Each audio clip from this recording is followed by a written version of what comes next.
வணக்கம் மக்களே, வணக்கம். சற்று முன் கிடைத்திருக்கக்கூடிய ஒரு முக்கியமான தகவல் ஒன்றை பார்க்க போகிறோம். சற்று முன்பு அமைச்சர் பதவி காலி, நீதிமன்றம் போட்ட அதிரடி உத்தரவு. எந்த அமைச்சருக்கு பதவி நீதிமன்றம் நீக்கியிருக்காங்க, என்ன காரணத்திற்காக நீக்கியிருக்காங்க, இதனால் முதல்வர் ஸ்டாலின் பேரதிர்ச்சியில் இருக்கிறார். இதற்கான காரணம் என்ன, இதை எல்லாமே உண்மையா, இது இல்லை வதந்திகளா, இதை பற்றின தெளிவான துல்லியமான விளக்கத்தை நம்ம பார்க்க போகிறோம்.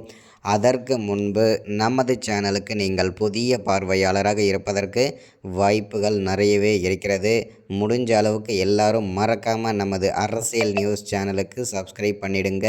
சப்ஸ்கிரைப் பண்ண உடனேயே பக்கத்திலே ஒரு பெல் பட்டன் வரும், அதை கிளிக் பண்ணி ஆல் என்ற ஆப்ஷனில் போட்டு வச்சுக்கோங்க. தொடர்ந்து நம்ம வீடியோ போட்டோம்னா உங்களுக்கு நோட்டிஃபிகேஷன் வரும். அதை போட்ட உடனே உங்களுக்கு நோட்டிஃபிகேஷன் வரும், அதை பார்த்து தெரிஞ்சுக்கலாம். இன்றைக்கி என்ன அரசியல் நியூஸ், இன்றைக்கி என்ன அரசியல் அப்டேட்டுன்றதை தெளிவாகவும் துல்லியமாகவும் தெரிஞ்சுக்கலாம். அது மட்டும் இல்லாமல் வீடியோ பார்க்குற எல்லாரும் மறக்காமல் நமது வீடியோவுக்கு லைக் பண்ணுங்கள், மறக்காமல் ஷேர் பண்ணுங்கள். ஓகே, வாங்க வீடியோக்குள்ளே போகலாம். சற்று முன்பு கிடைத்திருக்கக்கூடிய ஒரு முக்கியமான பரபரப்பான அதிர்ச்சிகரமான சோகமான தகவல்னு கூட சொல்லலாம் திமுகவை பொறுத்த வரைக்கும்.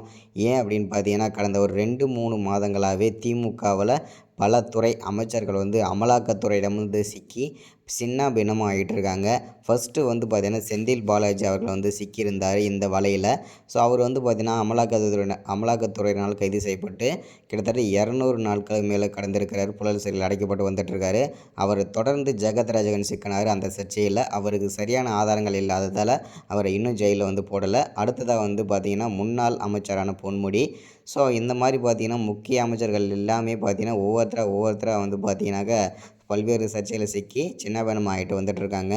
தற்போது ஒரு வாரத்திற்கு முன்பு கைதானவர் தான் முன்னாள் அமைச்சரான பொன்முடி. ஸோ இவருக்கு பார்த்திங்கனாக்கா 3 ஆண்டுகள் சிறை தண்டனையும் 50 லட்ச ரூபாய் அபராத தொகையும் பார்த்திங்கன்னா சென்னை உயர்நீதிமன்றம் பார்த்திங்கன்னா அறிவிச்சிருந்தாங்க.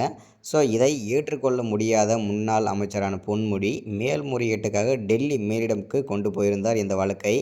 அவரும் அங்கேயுமே பார்த்திங்கனாக்கா நீங்கள் 3 ஆண்டுகள் சிறை தண்டனை கண்டிப்பாக அனுபவித்தே ஆக வேண்டும், 50 லட்ச ரூபாய் அபராத தொகை கண்டிப்பாக அந்த ஒரு மாதத்திற்குள் கட்டியே ஆக வேண்டும் என்று நீதிமன்றம் அதிரடியான உத்தரவு போட்டிருக்காங்க.